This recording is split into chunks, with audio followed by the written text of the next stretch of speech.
In this video tutorial, we will study about the hyperbola. Let us define a hyperbola. It is the set of all points x, y in the plane such that the absolute value of the difference of each of the distances from f1 and f2 to the point xy is a constant. The points f1 and f2 are called the foci of the hyperbola. Let us interpret this definition geometrically.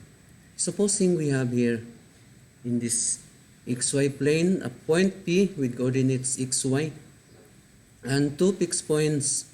For simplicity, it is located on the x-axis, and these points are the foci or f1, f and f prime.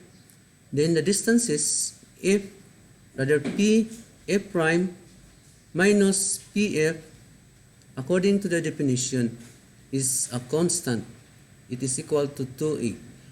Let us identify this 2a. A is a distance from the origin of the coordinate axis to a point called the vertex V with coordinates a0 and negative a0.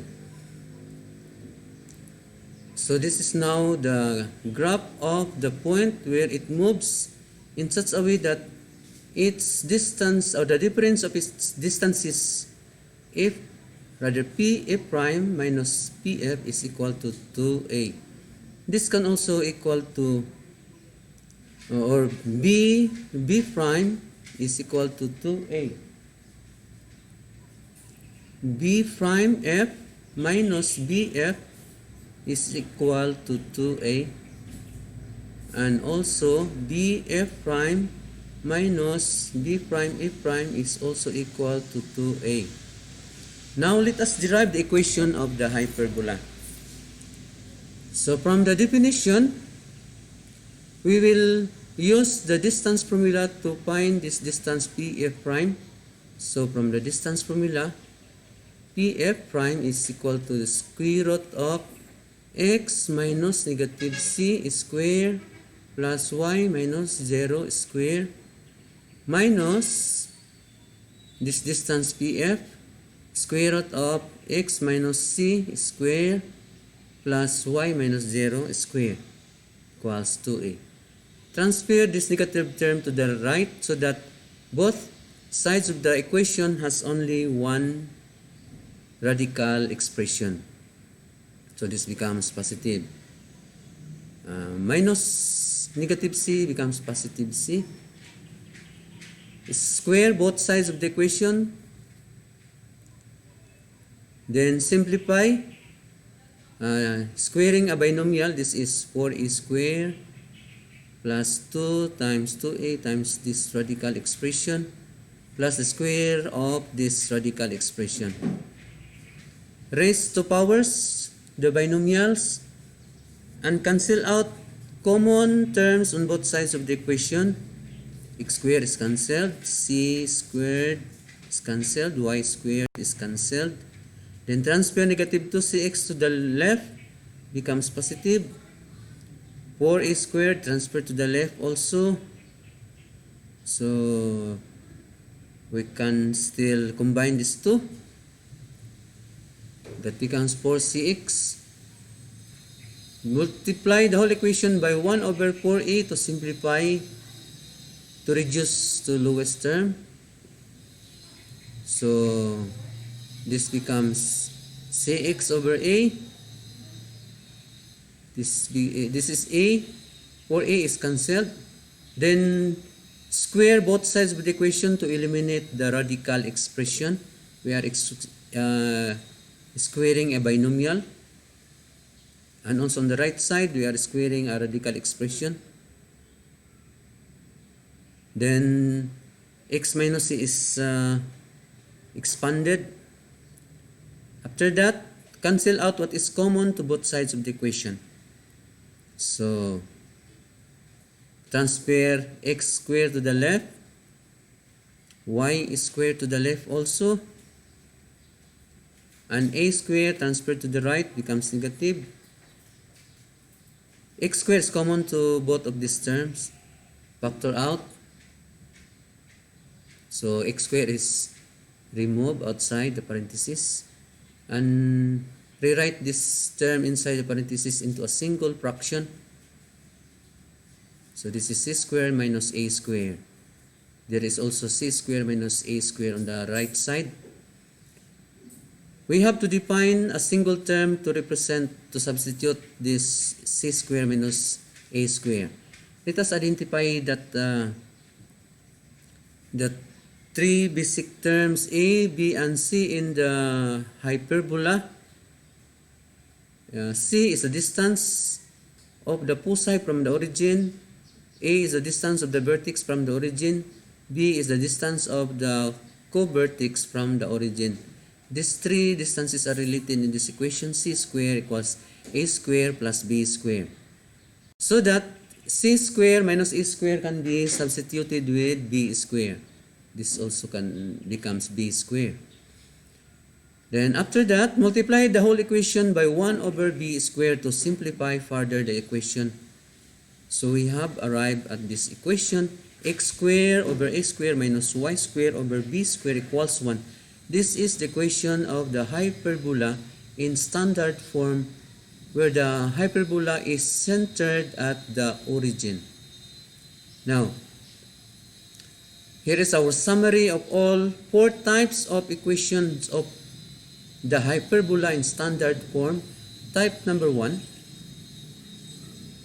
or the first equation, is an equation where the hyperbola has origin as its center. Its equation is x squared over a squared minus y squared over b squared equals 1. Then number 2, this is the standard equation of this graph of the hyperbola. Take note that the term above a squared in this graph is y, whereas in the first type, the term above a squared is x. Okay? Now, supposing the hyperbola is no longer centered at the origin, its center is at a point with coordinates its key. So this graph has its corresponding equation standard form of the hyperbola. Quantity x minus h square over a square minus quantity y minus k square over b square equals 1. Take note that type 1 and 3 are similar, only that the first one has its center at the origin. And the fourth type of the equation of the hyperbola is a hyperbola where its center is at point its key. And this is its corresponding equation.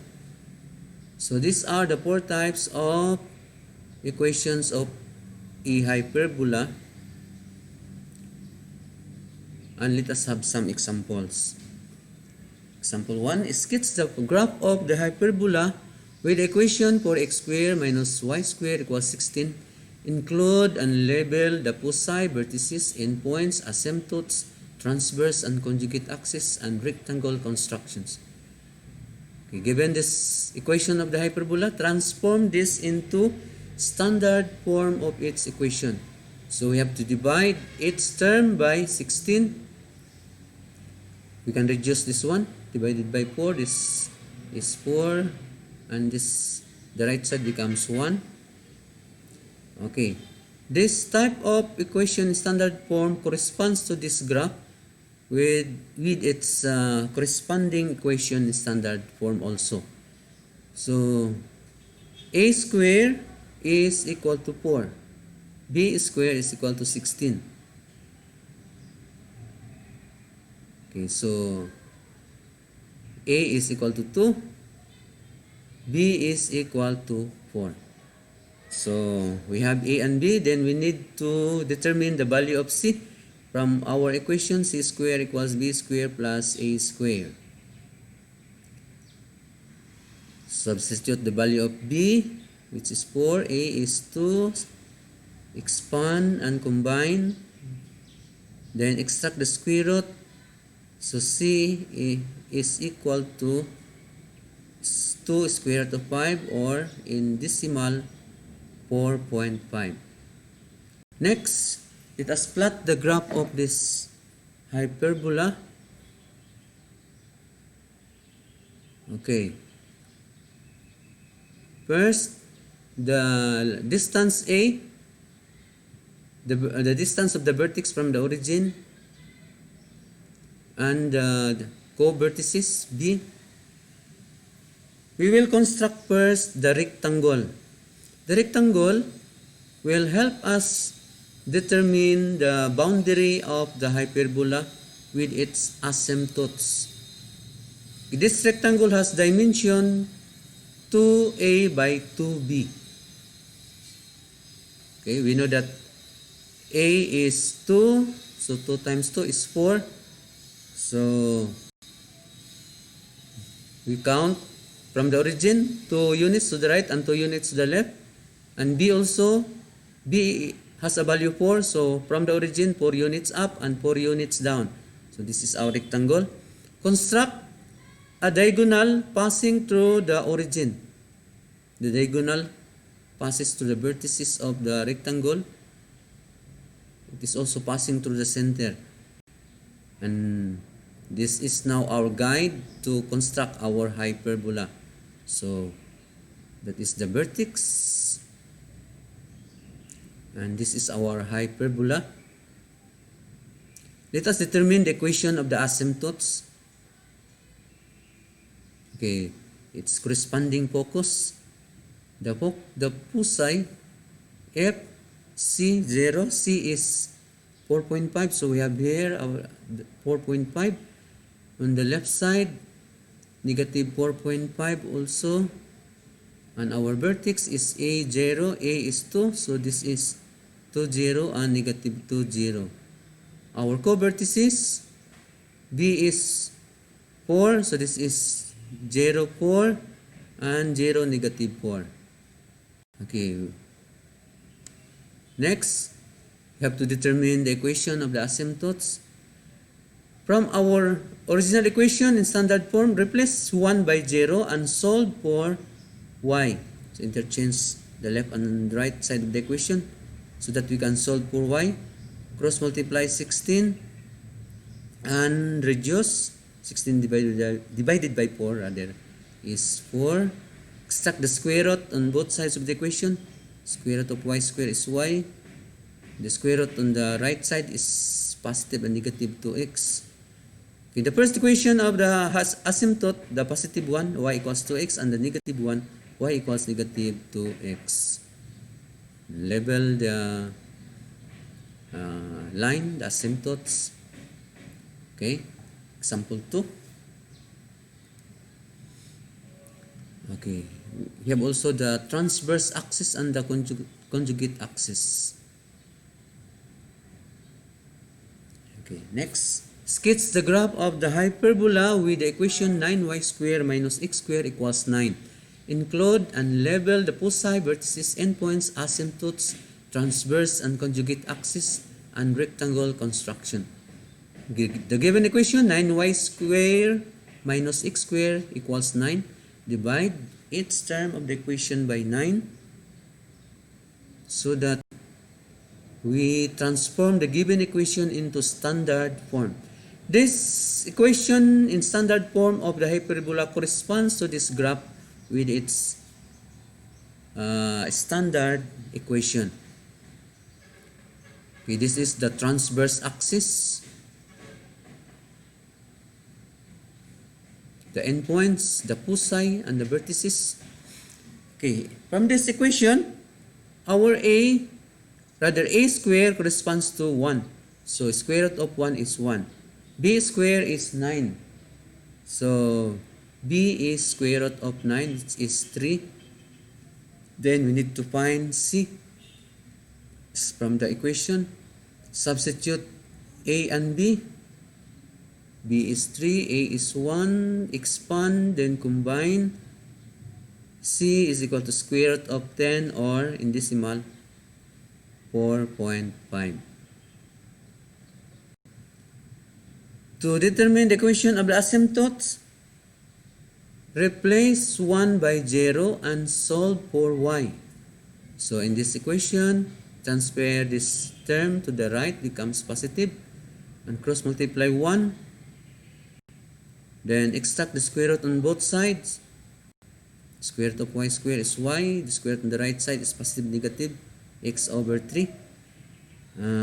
The first equation of the asymptote is the positive one, y equals x over 3, and the negative x over 3. Let us plot the graph of the hyperbola. We have A, B, C. Our A is 1. So our rectangle has dimension 2 by 6 because A is 1 and B is 3. So the whole length and width is 2 by 6. Okay, construct a diagonal which is the asymptote and identify the we can construct now the hyperbola with the line, the asymptotes as its limiting point, limiting line. The equations of these asymptotes are y equals x over 3 and y equals negative x over 3. The focus 0C, C is 4.5, so this is 0, 4.5, and 0, negative 4.5. This is our transverse axis and conjugate axis. This is our vertex. Rather endpoints, rather co-vertices. Negative B, B is 3, so negative 3, 0, B 0 or 3, 0. Okay, the vertices 0A, A is 1, so this is 0, 1 and 0, negative 1. Okay, next example. Give the coordinates of the center, foci, vertices, and asymptotes of the hyperbola with the given equation. Sketch the graph and include these points, the lines, the transverse and conjugate axis, and the auxiliary rectangle. Okay, the equation is given in standard form. We can now identify A, B, and C, or solve C. We can identify the center with this given equation in standard form. So this is this type of equation in standard form with its corresponding graph of the hyperbola. Okay, this is the co-vertex. A square is 25, B square is 9, so A is equal to 5, B is equal to 3. We can solve for C. Substitute A and B. Expand and combine, then extract the square root and determine its decimal. So C is 5.8. Okay. Next, determine the equation of the asymptotes by replacing 1 by 0 in the original equation in standard form and solving for y. Transfer this term to the right, becomes positive. And cross multiply 25 and extract the square root on both sides. So this is y plus 2 and positive, negative, square root of 25 is 5 and square root of 9 is 3. Then transfer positive 2 to the right side, becomes negative. Distribute 5 to its term. This is 5x minus 35 over 3. And 2 is the same as 6 over 3 is 2. Then we make use of the positive 1. Positive. Okay, then combine these two fractions. So this is negative 41 over 3. The other equation, making use of negative sign Negative and negative becomes negative, negative, or rather, this is negative 5x and positive 35. When we distribute the negative sign, then combine these two similar fractions. So our equation is y equals negative 5x over 3 plus 29 over 3. Okay, after that, determine the vertices, foci, and co-vertices. Our center, given this equation standard form, our center is 7, negative 2. Then the focus, it's comma c plus k plus c. Our h is 7, our k is negative 2, our c is 5.8. Then the other focus is the negative 1 of this plus 5.8. Then simplify. Negative 2 and positive 5.8 is 3.8. This one negative, the same negative sign, so negative 7.8. Our vertices, this vertex h, comma k plus a. Our h is 7, k is negative 2, our a is 5, so plus 5, and the other vertex, aside from positive, this negative. Simplify. Negative 2 and positive 5 is 3, negative 2 and negative 5 is negative 7. Then the co-vertices, h plus b, b is 3, h is 7, so 7 plus 3, k is negative 2. The other co-vertex, this is negative, so 7 minus 3, comma negative 2. Simplify, this is 10, negative 2, and 7 minus 3 is 4, negative 2. After that, use these points, foci, vertices, co-vertices, a, b, and c, and equation of the asymptotes in constructing our graph of the hyperbola. The first step we are going to do is construct the transverse axis. The transverse axis is taken from the numerator of b square. This is b. Its numerator is x minus 7. Equate x minus 7 to 0 and solve for x. So x equals 7. So this graph is the graph of the equation x equals 7.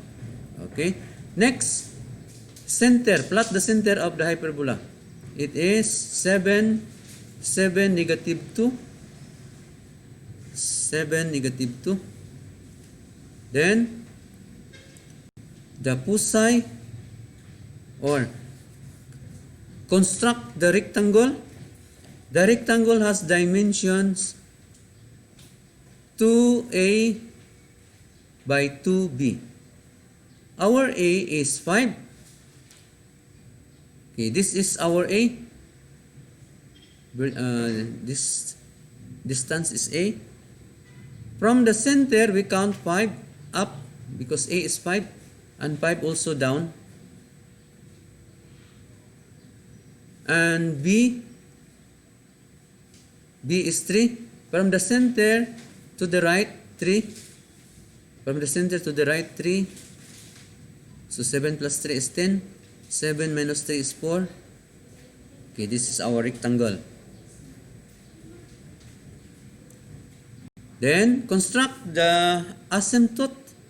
The asymptote is a line passing to the vertices of the diagonal of the rectangle.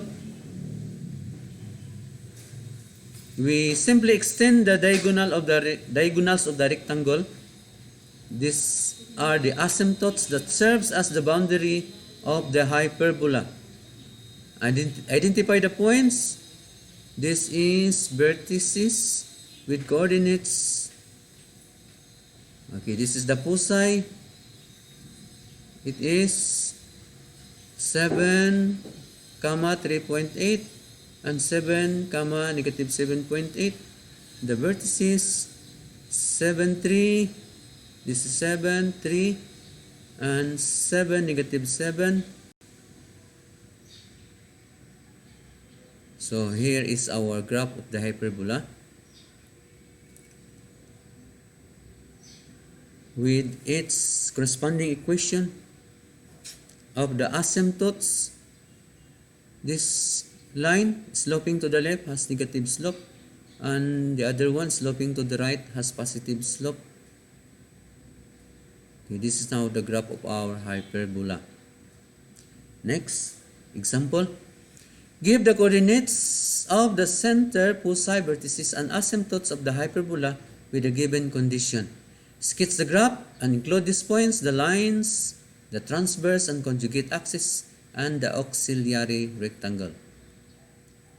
Okay, this is the given equation of the hyperbola. First step is to transform this equation into standard form. We have to combine first the x terms. So combine 4x squared and 32x, and so with y terms. After that, factor out 4 outside and 5 also factor out. So 32 divided by 4 is 8. So that is 8x. This is 30 divided by 5 is 6. This becomes negative because negative times negative is positive. After that, complete the square of the terms inside the parentheses. To complete the square of this binomial, simply divide 8 divided by 2 and square. So 8 divided by 2 is 4. 4 square is 16. The same is true with this one. 6 divided by 2 is 3. 3 square is 9. Then we add on the right side of the equation this term 4 times 16. Since this is negative, we subtract also the right side of the equation by 5 times 9. So negative 5 times 9. Simplify and combine. So this is perfect square trinomial. That is x plus 4 square. This is also perfect square trinomial, y minus 3 square. Combine this one. This is 20. After that, divide its term of the equation by 20. So 4 over 20, this is 1 over 5. 5 over 20, this is 1 over 4. This is 1. Okay, so this is now our standard equation of the hyperbola. This equation corresponds to this standard equation with its corresponding graph of the hyperbola. So a square is 5, b square is 4. Then let us determine the value of a and b.